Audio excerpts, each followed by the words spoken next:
Shalom, selamat pagi bagi Bapak Ibu yang terkasih dalam Kristus Yesus. Untuk memulai aktivitas kita di pagi hari ini, mari kita serahkan kepada Tuhan. Kita berdoa. Damai sejahtera yang daripadamu Tuhan yang kami rasakan, penyertaan-Mu yang kami rasakan melalui nafas kehidupan kami. Untuk semua itu kami mengucap syukur dan berterima kasih.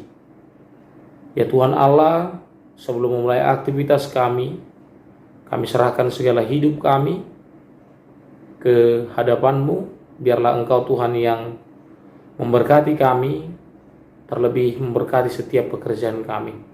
Kami akan membekali hidup kami Tuhan di dalam hari ini melalui dengan firman-Mu. Kiranya Tuhan Engkau berfirman, kami siap mendengarkannya. Amin. Bapak Ibu yang terkasih dalam Kristus Yesus, firman Tuhan bagi kita pada pagi hari ini tertulis di dalam 1 Raja-Raja 3 ayat 9. Firman Tuhan, maka berikanlah kepada hamba-Mu ini hati yang faham, menimbang perkara untuk menghakimi umat-Mu, dengan dapat membedakan antara yang baik dan yang jahat. Sebab siapakah yang sanggup menghakimi umat-Mu yang sangat besar ini? Demikian firman Tuhan. Bapak Ibu yang terkasih dalam Kristus Yesus, firman ini menunjukkan kepada permintaan dan cara berbicara Salomo dengan Tuhan. Bahwa bisa kita lihat bahwa dia bertindak dengan kerendahan hati, dan juga dia mengenal dirinya di hadapan Tuhan. Karena Tuhan datang kepada Salomo di dalam mimpi Salomo yang berkata, mintalah apa yang hendak kuberikan kepadamu.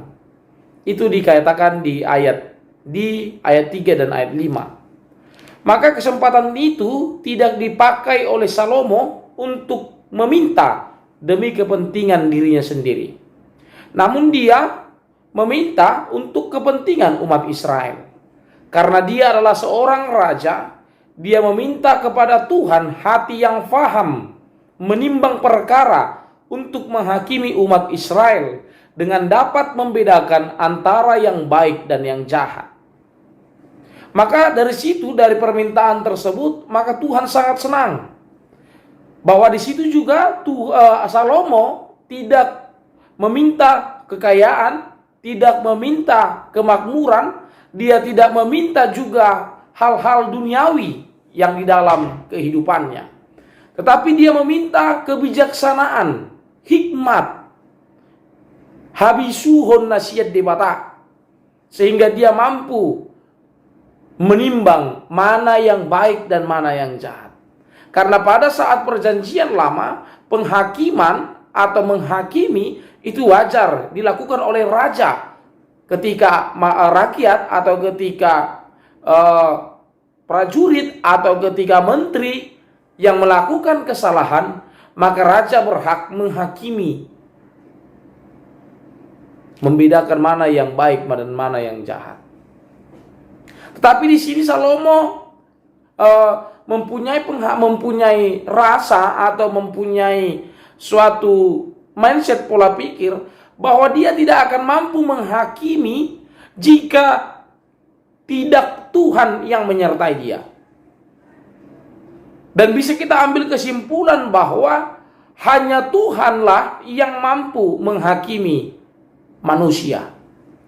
Walaupun dalam perjanjian lama, perantaraan raja atau tangan kanan Allah, yaitu para pemimpin-pemimpin, nabi, raja, dan juga rasul yang mampu menghakimi, tetapi dengan kata lain, atas kehendak Allah itu sendiri.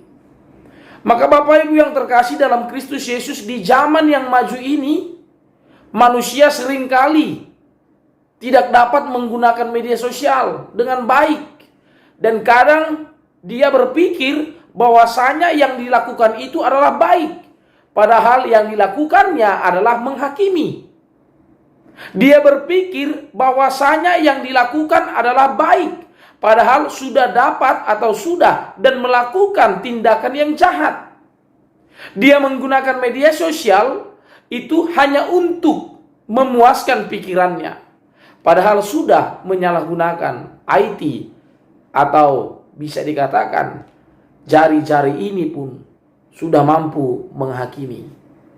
Bukan lagi bahwa dikatakan lidah tak bertulang, lidah lebih tajam daripada pisau dua mata katanya. Utajam sian podang si dua baba. Bukan hanya lagi lidah, tetapi tangan juga sudah mampu menghakimi, sudah mampu menyebarkan berita hoax, menyebarkan berita yang belum pasti kebenarannya itu adalah fakta. Maka di sini, Bapak Ibu yang terkasih, apa yang harus kita katakan dalam firman ini, dalam renungan kita, ialah jikalau kamu sebagai manusia, maka berperilakulah sebagai manusia. Yang artinya bahwa jika kita sadar bahwa kita adalah manusia yang lemah, maka pertanyaannya adalah, mampukah kamu menghakimi sesamamu yang lemah?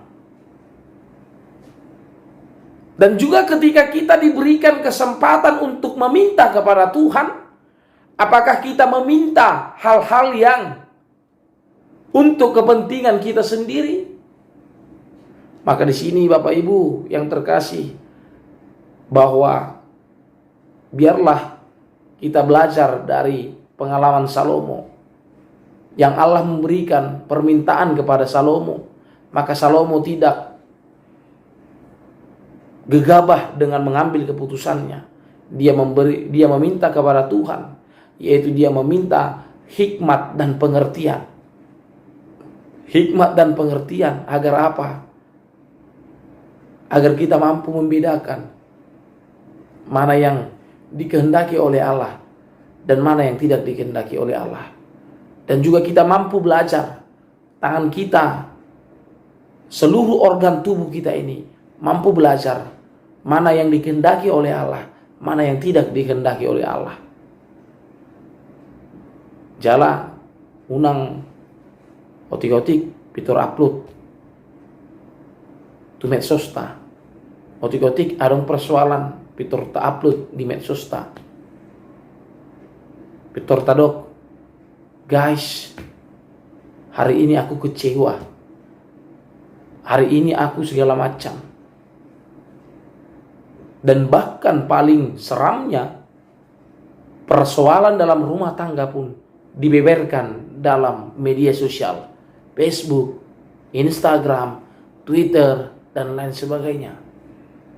Dan di media sosial atau di perkembangan zaman sekarang yang sudah kita masuk ke dalam era 4.0, bahwa media sosial tidak lagi mengenal umur. Bahkan yang tua pun sudah mampu menguasai atau memakai Facebook ini. Tapi ketika belum mendalami, maka bisa menyalahgunakan media sosial. Maka Bapak Ibu yang terkasih, kita harus mampu bijak di dalam memakai apa yang menjadi pemberian Tuhan. Dan kita harus bijak di dalam mengambil tindakan dan meminta sesuatu kepada Tuhan. Karena apa? Karena ketika kita diberikan suatu kesempatan meminta kepada Tuhan, maka kita meminta yaitu untuk kepentingan bersama, bukan kepentingan pribadi. Karena apapun ceritanya, seperti yang dikatakan, kita pahami dalam Salomo, dia meminta pengertian dan hikmat, maka semuanya, kekayaan, kemakmuran itu mengikut dari belakang. Jangan lu semboyan ni Bapak nahinan medok. Jangan kau cari uang, biarkan uang yang mencarimu. Yang artinya bahwa kita perbaiki hidup kita, kita harus mengasah potensi yang ada dalam diri kita. Agar apa? Agar orang mampu menyayangi kita. Agar apa? Agar orang mencari kita. Biarlah Apa yang menjadi titipan Tuhan, itu kita pergunakan dalam hidup kita. Maka Bapak Ibu yang terkasih, bahwa dengan pertanyaan di dalam firman 1 Raja-Raja 3 ayat 9 dikatakan, sebab siapakah yang sanggup menghakimi umatmu yang sangat besar ini? Yang sanggup menghakiminya hanya adalah Allah itu sendiri. Kita berdoa. Terima kasih Tuhan atas anugerah yang Kau berikan kepada kami. Tuhan Yesus yang baik, biarkan Tuhan firman-Mu menjadi bekal bagi kami. Di zaman era 4.0 ini, di zaman era teknologi yang sangat majemuk ini, Tuhan, biarkan kami Tuhan meminta kepadamu hikmat dan pengertian, agar mampu kami memakai segala apa yang Engkau berikan kepada kami, baik itu potensi, baik itu pekerjaan kami, baik segala sesuatu yang Engkau berikan, yang Engkau titipkan, menjadi kemuliaan nama-Mu. Tuhan Yesus, jemaat-Mu berkati mereka semuanya, mulai dari anak-anak, remaja, pemuda-pemudi, dan terlebih orang tua. Engkau berkati Tuhan, biarkan mereka menjalani hidup dengan hati yang ikhlas dan penuh dengan kegembiraan, agar mampu setiap apa yang mereka punya yang daripadamu, mereka pakai dengan kemuliaan nama-Mu. Terima kasih Tuhan, di dalam Kristus Yesus kami berdoa dan mengucap syukur. Terimalah doa nyanyian kami ini. Amin. Bapak Ibu yang terkasih, mari kita puji Tuhan. Kita bernyanyi dari Kidung Jemaat nomor 240A ayat 1.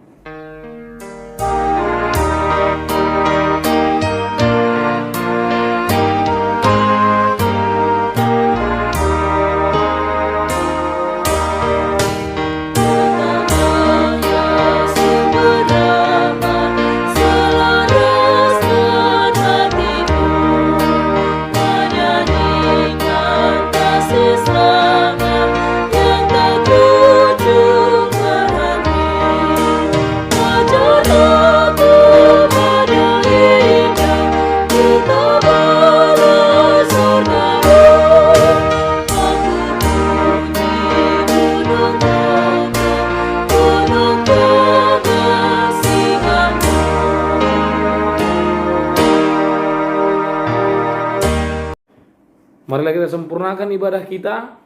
Kita bersama-sama mengucapkan doa Bapa kami. Bapa kami yang di surga, dikuduskanlah nama-Mu, datanglah kerajaan-Mu. Jadilah kehendak-Mu di bumi seperti di surga. Berikanlah kami pada hari ini makanan kami yang secukupnya. Dan ampunilah kami akan kesalahan kami, seperti kami juga mengampuni orang yang bersalah kepada kami. Dan janganlah membawa kami ke dalam pencobaan, tetapi lepaskanlah kami daripada yang jahat. Karena Engkau-lah yang mempunyai kerajaan dan kuasa dan kemuliaan sampai selama-lamanya. Amin. Anugerah dari Tuhan kita Yesus Kristus, kasih dari Allah Bapa, dan persekutuan Roh Kudus, itulah yang menyertai kamu sekalian. Amin.